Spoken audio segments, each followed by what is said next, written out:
우리 함께 찬송합니다. 289장 주 예수 내 맘에 들어와 계신 후 1절, 3절, 5절만 함께 찬송합니다.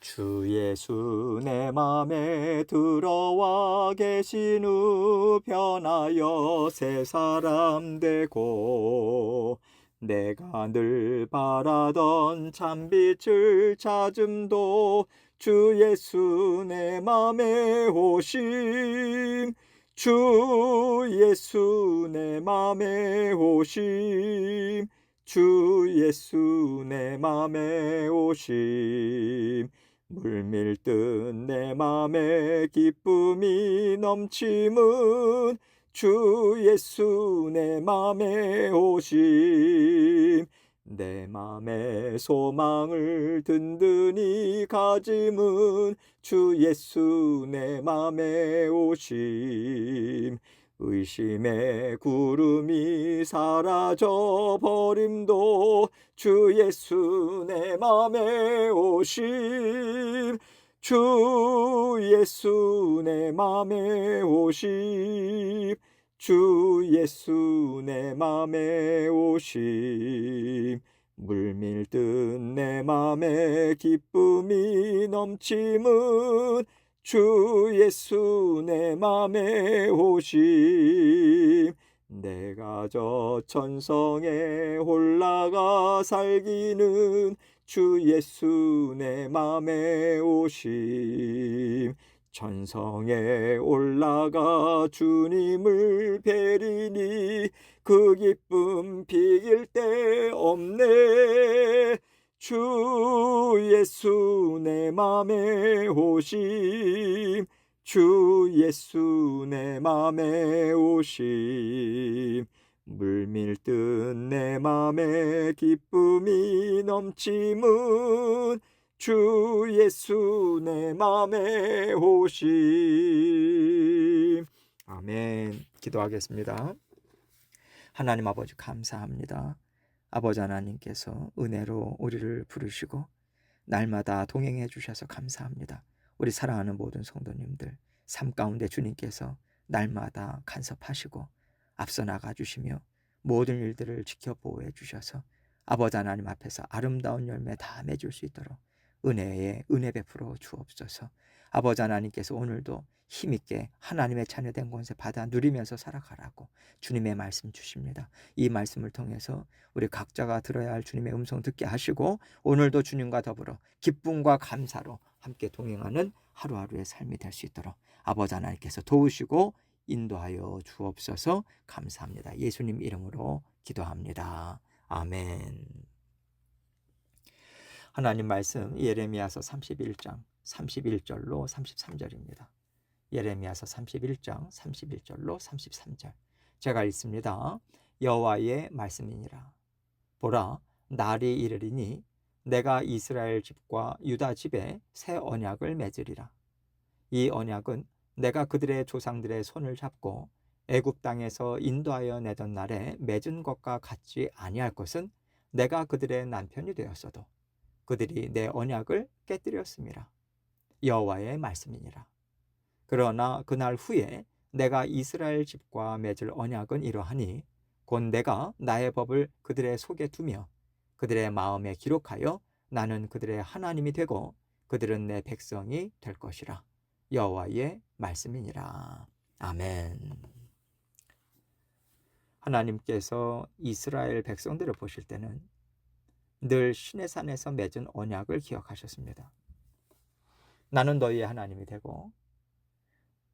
되어서 내가 너희를 돌보고 보살피고 너희는 나의 백성이 되어서 내 말을 온 마음으로 쫓을 것을 서로 약속했어요.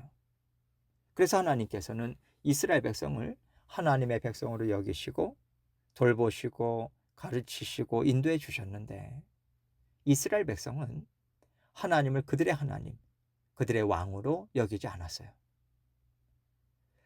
결국엔 북이스라엘이 아수르에게 망하고요. 남유다가 바벨론의 포로로 끌려갑니다.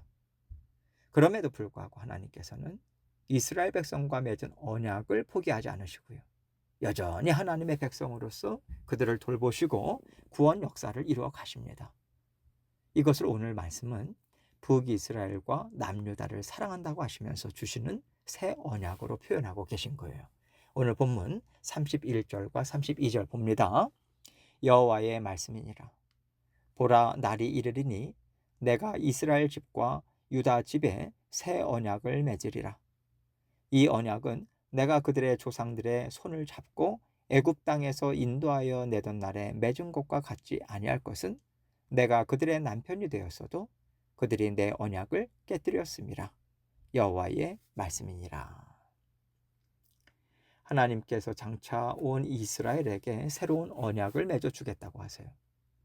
하나님과 함께하는 나라를 생각하지 못하는 북이스라엘과 남유다 백성들에게 이제는 제대로 하나님이 생각하시는 백성들로 살게 하겠다라고 하는 약속을 이스라엘 백성들에게 주고 계신 겁니다.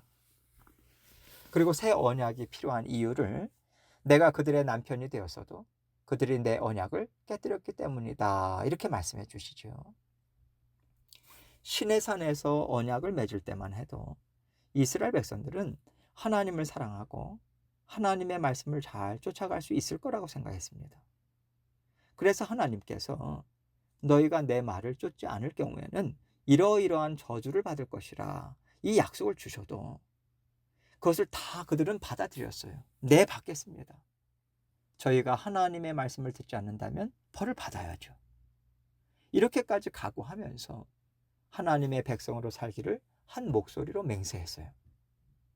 그러나 이스라엘의 반복되는 역사는요, 그들은 결코 하나님의 약속을 지킬 수 없다는 것을 분명하게 보여주기 때문에 이스라엘 백성들도 이것을 인정할 수밖에 없는 거예요.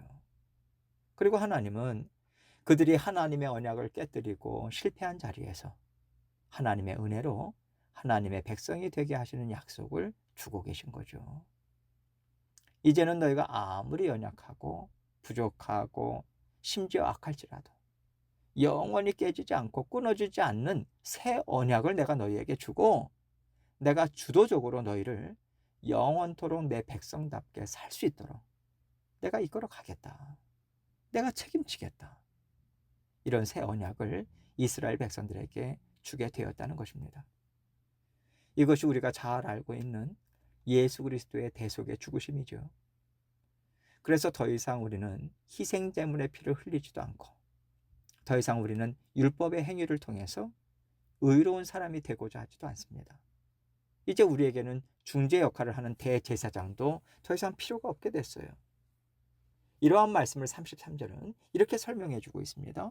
그러나 그날 후에 내가 이스라엘 집과 맺을 언약은 이러하니 곧 내가 나의 법을 그들의 속에 두며 그들의 마음에 기록하여 나는 그들의 하나님이 되고 그들은 내 백성이 될 것이라. 여호와의 말씀이니라. 대제사장도 없어, 동물의 피도 흘리지 않아, 율법도 없어. 그러면 어떻게 구원을 이룰 수 있을까? 어떻게 구원의 하나님과 깊은 만남을 가질 수 있을까? 예수님께서 어떻게 해주시길래 그럴까? 지금 이것을 설명하고 있는 거죠. 예수 그리스도의 피로 우리가 한번 구원을 받으면 그 구원은 절대 뺏기지 않습니다. 완전하신 하나님이 우리의 죄를 대속해 주셨기 때문에 그래요. 그리고 완전하신 삼위일체 하나님께서 우리 안에 내주하시는 거예요. 성령 하나님께서 이제는 우리 마음에 내주하시기 때문에 하나님의 말씀을 귀로 듣고 머리로 깨닫는 것이 아니라 마음으로 듣고 마음으로 깨닫게 돼요. 그리고 깨달은 것은 절대 사라지지 않도록 하나님께서 우리 마음에 십자가의 보혈로 새겨넣는 일을 하시겠다는 겁니다. 하나님께서 우리에게 약속하신 언약은 우리 마음에 새겨진 하나님의 말씀이고 우리 마음에 뿌려진 십자가의 보혈이에요.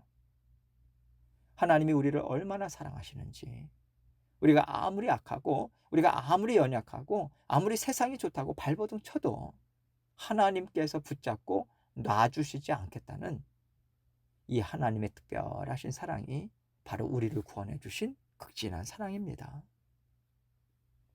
우리가 오늘도 마음으로 죄를 짓고 눈으로 죄를 짓고 귀로 죄를 짓고 입술로 죄를 지어도 여전히 하나님 안에서 살 수 있는 것은 예수 그리스도의 십자가 보혈이 우리를 지키고 보호하시고 보증해 주시기 때문이라는 거죠.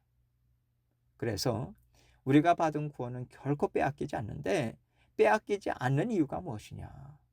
하나님의 특별하신 사랑이다. 포기하지 않는 끈질긴 사랑이다. 이것을 지금 우리에게 말씀해 주고 계시는 거예요.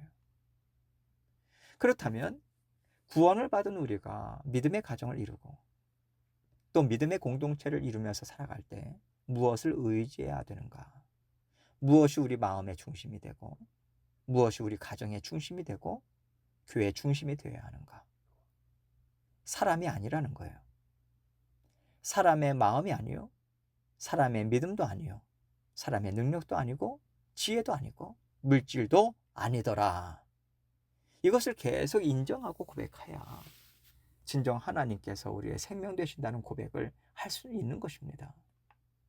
그래야 우리가 하나님의 자녀라고 고백하는 것이고, 그래야 하나님이 아니시면 우리는 아름다운 가정 이룰 수 없습니다. 함께하는 가정, 서로 화평을 이루는 가정을 절대 이룰 수 없어요. 하나님께 이 고백할 수 있는 거 아니겠습니까? 이 고백이 없다면 믿음의 가정이 아닙니다. 하나님 아니시면 우리 교회가 어떻게 이렇게 세워질 수 있겠습니까? 어떻게 저희가 주의 몸된 교회의 지체를 이룰 수 있겠습니까? 다 하나님의 은혜입니다. 이 고백 없이 교회라고 팻말 붙이고 예배 드린다고 해서 교회가 아닌 거예요. 이스라엘 백성들은 계속해서 우리에게는 하나님의 성전이 있다. 나는 율법 그대로 정말 열심히 지켰다. 하나님이 우리를 세상에서 특별한 하나님의 자녀들로 불러주셨다. 이 말 하고 있는데 이 고백조차 아무 소용이 없는 것입니다. 왜냐하면 거기에는요, 하나님의 은혜, 하나님이 아니시면 이런 것을 저희는 누리지 못합니다. 이 고백이 없잖아요. 이스라엘 백성들은 이러한 고백과 인정이 그들 삶 속에, 마음 속에 없었기 때문에 결국 세상을 사랑하고 결국 세상에 땅과 모든 백성들을 다 내어줄 수밖에 없었던 겁니다. 하나님께서는 이것을 우리에게 보여주길 원하셔서 이스라엘의 역사를 우리에게 하나하나 적나라하게 다 들춰 보여주시는 거예요. 그러면 성령을 선물로 받은 우리는 어떻게 살아야 될까요? 이스라엘 백성들을 보면서 교훈을 얻고 또 이스라엘 백성들에게 행하신 하나님을 보면서 죄에 대한 두려운 마음을 가질 필요가 있다고 생각합니다. 하나님은요, 우리가 죄를 씻김 받을 뿐만 아니라 죄와 싸워서 이기는 믿음의 용사가 되기를 바라세요. 하나님께서 우리의 죄를 씻어주시지만 또 동시에 우리가 그 죄를 깨닫고 진심으로 그 죄를 미워하고 진심으로 그 죄가 나에게서 떨어져 나가기를 원하는 간절한 바람으로 하나님과 동행하기를 원하시기 때문에 그 훈련을 우리에게 시켜주십니다. 이것이 바벨론 포로 생활이었고 하나님께서 이스라엘 역사 가운데 보여주셨던 환난과 고통이었던 거죠. 우리의 삶에도 어려움이 반드시 있어요. 우리에게도 악함이 있거든요. 우리에게도 연약함이 있거든요. 그리고 하나님은 우리에게 기대하시는 바가 있거든요. 더 깨끗해져라. 더 큰 용사가 되어라. 하나님의 이 바람이 있기 때문에 우리는 끊임없이 어려움을 당할 수밖에 없고 끊임없이 믿음으로 싸워야만 합니다. 이것이 우리의 인생이에요. 이것이 인생인데 이스라엘 백성들은 하나님과 함께 사는 삶을 살지 않고 세상에서 어떻게 하면 큰 집 짓고 살까? 어떻게 하면 먹고 사는 거 걱정 안 하고 마음 편히 이 세상에서 형통하게 살 것인가? 이것에 집중하면서 살았기 때문에 그들은 하나님이 주신 아름다운 구원의 삶을 살아가지 못했습니다. 하나님께서 우리에게 원하시는 것은 구원의 삶이에요. 나는 구원받았다. 이것만 가지고 살기를 하나님은 원하시지 않으십니다. 그래, 맞아. 내가 너를 구원해 주었어. 그러면 너는 지금 구원을 누리고 있냐? 너는 지금 구원을 이루어 나가고 있냐? 너는 정말로 구원을 소망하면서 살아가고 있느냐? 하나님은 이 말씀을 계속해서 우리에게 주고 계세요. 이 말씀 들어야 합니다. 듣지 않을 때는 이스라엘 백성들이 선지자의 말을 내버리고 선지자를 잡아 죽인 것과 별 다를 게 없는 거예요. 우리는 이스라엘 백성들과 다른 존재들이 아닙니다. 이스라엘 백성들과 나를 함께 볼 줄 아는 겸손함과 정직함이 우리에게 있어야 돼요. 하나님께서 오늘도 우리에게 말씀하십니다. 너가 받은 구원을 너는 누리고 있느냐? 구원을 이루어 가고 있느냐? 하나님과 함께 영원히 기쁨으로 사는 소망을 이루기 위해서 너는 마음을 찢고 땀 흘려 하나님과 함께 살고 있는가? 이 하나님의 음성 들으시고 하나님과 동행하시는 저와 여러분이 되시기를 주님의 이름으로 축원합니다. 함께 기도합니다. 기도하실 때 하나님께서 주신 말씀 생각하면서 나는 정말 하나님 보실 때 아름다운 구원의 여정을 지금 걸어가고 있는가? 얼마나 하나님의 주인 되심을 인정하고 또 주님과 함께 동행하기 원하는가 돌아보고 또 계속해서 기도 제목들 가지고 주님 앞에 나아가도록 하겠습니다. 기도하시겠습니다.